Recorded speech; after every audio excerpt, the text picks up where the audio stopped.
ಎಲ್ಲರಿಗೂ ನಮಸ್ತೆ. ನಾನು ನಿಮಗೆ ಈ ವಿಡಿಯೋದಲ್ಲಿ ರೆಡ್ ಬಸ್ ಅಲ್ಲಿ ಹೇಗೆ ಫ್ರೀಯಾಗಿ ಟಿಕೆಟ್ ಅನ್ನು ಬುಕ್ ಮಾಡೋದು ಅನ್ನೋದ್ರ ಬಗ್ಗೆ ಮಾಹಿತಿ ಕೊಡ್ತೀನಿ. ಪೂರ್ತಿಯಾಗಿ ವಿಡಿಯೋ ನೋಡಿ.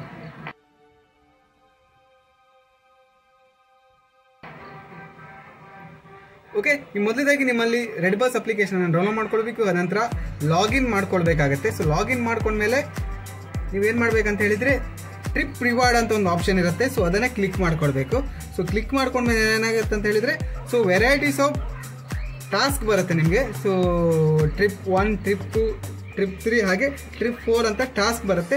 ನೀವು ಎವ್ರಿ ಟಾಸ್ಕ್ ಅನ್ನು ಕೂಡ ಕಂಪ್ಲೀಟ್ ಮಾಡಬೇಕು. ನಾನು ಆಲ್ರೆಡಿ ಈಗ ಟ್ರಿಪ್ 1, ಟ್ರಿಪ್ 2, ಟ್ರಿಪ್ 3 ಹಾಗೆ ಟ್ರಿಪ್ 4 ಟಾಸ್ಕ್ ಅನ್ನು ಕೂಡ ಕಂಪ್ಲೀಟ್ ಮಾಡಿದ್ದೀನಿ. ಈಗ ನನಗೆ ಏನಾಗಿದೆ ಅಂತ ಹೇಳಿದ್ರೆ ಒಂದು ಫ್ರೀ ಟಿಕೆಟ್ ಅವೈಲೇಬಲ್ ಇದೆ ರೆಡ್ ಬಸ್ಸಲ್ಲಿ. ನಾನು ಬೇಕಿದ್ರೆ ಒಂದು ಫ್ರೀಯಾಗಿ ನಾನು ಟ್ರಾವೆಲ್ ಮಾಡ್ಕೊಳ್ಬೋದು. ಇದ್ರ ಎಕ್ಸ್ಪೈರಿ ಡೇಟ್ ಬಂದುಬಿಟ್ಟು ಅಕ್ಟೋಬರ್ 3 ವರೆಗೆ ಇರುತ್ತೆ. ನೀವು ಮಾಡಬೇಕಾಗಿರೋದು ಇಷ್ಟೇ, ನೀವು ಏನಾದರೂ ಬಸ್ ಬುಕ್ ಮಾಡೋ ಟೈಮಲ್ಲಿ, ಫಾರ್ ಎಕ್ಸಾಂಪಲ್ ಈಗ ನಾನು ಈ ರೀತಿಯಾದ ಬಸ್ ಬುಕ್ ಮಾಡ್ಲಿಕ್ಕೆ ಹೋಗುವ ಟೈಮಲ್ಲಿ ಏನು ಮಾಡ್ಬೇಕಂತ ಹೇಳಿದ್ರೆ ಸರ್ಚ್ ಮಾಡಬೇಕು. ಸೊ ಯಾವ ಬಸ್ಸನ್ನು ನೀವು ಸೆಲೆಕ್ಟ್ ಮಾಡ್ಬೇಕಂತ ಹೇಳಿದ್ರೆ ಫ್ರೀ ಬಸ್ ಅಂತ ಇರುತ್ತೆ, ಅದನ್ನು ಮಾತ್ರ ಸೆಲೆಕ್ಟ್ ಮಾಡ್ಕೊಡ್ಬೇಕು. ಅನ್ನೆಸೆಸರಿಯಾಗಿ ಬೇರೆ ಬಸ್ಸನ್ನು ನೀವು ಚೂಸ್ ಮಾಡಲಿಕ್ಕೆ ಹೋಗಬೇಡಿ. ಸೊ ನೀವು ಯಾವಾಗ ಅದೇ ರೀತಿಯ ಬಸ್ಸನ್ನು ನೀವು ಸೆಲೆಕ್ಟ್ ಮಾಡ್ಕೊಂಡಾಗ ಏನಾಗುತ್ತೆ ಅಂತ ಹೇಳಿದ್ರೆ ನಿಮಗೆ ರಿವಾರ್ಡ್ ಸಿಗುತ್ತೆ. ಸೊ ಆ ರಿವಾರ್ಡಿಂದ ಏನಂತ ಹೇಳಿದ್ರೆ ನೀವು ಫ್ರೀಯಾಗಿ ಟ್ರಾವೆಲ್ ಮಾಡ್ಕೊಳ್ಬೋದಾಗಿದೆ. ಸೊ ಈ ರೀತಿಯಾಗಿ ನಿಮಗೆ ಒಂದು ಟ್ರಿಪ್ ರಿವಾರ್ಡ್ ಸಿಗುತ್ತೆ.